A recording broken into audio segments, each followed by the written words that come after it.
Go yard. I got so much motherfucking design on right now.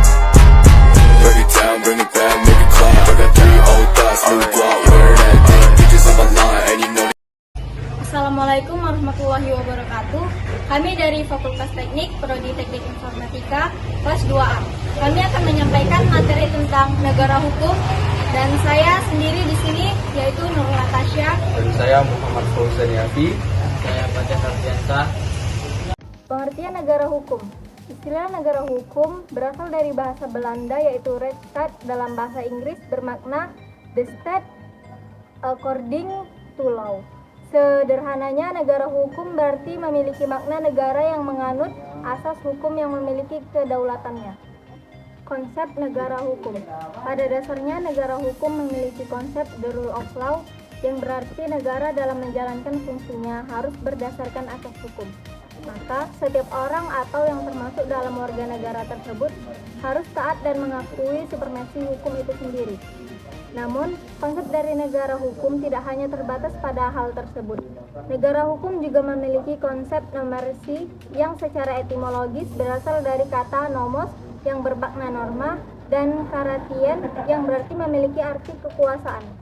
Karena itu, istilah dari nomokrasi dapat dimaknai bahwa hukum menjadi dasar dari setiap tindakan pemerintah maupun rakyat yang menjadi bagian dari negara utuh. Hal itu memaknai bahwa yang menjadi pemimpin sesungguhnya dari negara adalah hukum itu sendiri. Dia membawahi setiap dari elemen kenegaraan. Negara hukum memiliki 7 ciri-ciri, yaitu hukum bersumber pada Pancasila, berkedaulatan rakyat, pemerintah berdasarkan atas sistem konstitusi, persamaan kedudukan di dalam hukum dan pemerintahan, kekuasaan kehakiman yang bebas dari pengaruh kekuasaan lainnya, pembentukan undang-undang oleh Presiden bersama dengan DPR, dianutnya sistem MPR. Penerapan prinsip negara hukum di Indonesia. Prinsip negara hukum diterapkan di Indonesia ditegaskan dalam pasal 1 ayat 3 Undang-Undang Dasar 1945 yang mengatakan bahwa Indonesia adalah negara hukum. Sebagai negara hukum, prinsip-prinsip tersebut harus ditegakkan dalam praktiknya demi keberlangsungan kehidupan bermasyarakat, berbangsa, dan bernegara. Perkembangan negara hukum. Perkembangan negara hukum dapat dibagi menjadi 4, yaitu yang pertama, negara hukum polis. Yang kedua, negara hukum liberal. Yang ketiga, negara hukum formal, dan negara hukum materil. 1. Negara hukum polis. Negara hukum polis merupakan negara yang memiliki wewenang dalam penyelenggaraan keamanan, kemakmuran, atau perekonomian. Pada jenis ini, negara bertugas menjaga tata tertib saja. Dalam negara yang menganut paham ini, pemerintahannya bersifat monarki absolut. Kepentingan umum itu berdasarkan kehendak raja. Menurut negara polis ini, segala sesuatu ditentukan oleh raja dan rakyat tidak mempunyai hak terhadap raja. 2. Negara hukum liberal. Negara hukum ini hadir karena adanya kekecewaan atau sebagai bentuk reaksi terhadap konsep negara polis, yang mana ketika negara bertindak sewenang-wenang terhadap rakyat, konsep negara hukum liberal diperkenalkan oleh Immanuel Kant.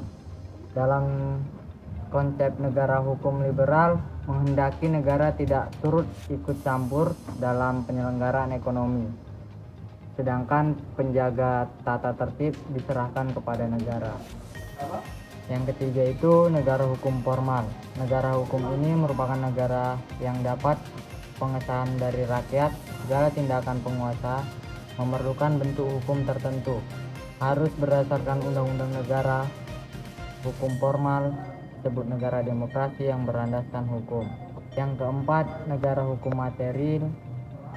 Negara hukum ini merupakan perkembangan dari negara hukum informal berdasarkan hukum materil, tindakan penguasa dalam hal mendesak demi kepentingan warga negaranya dibenarkan atau berlakunya asas. Sekian penyampaian dari kami, lebih dan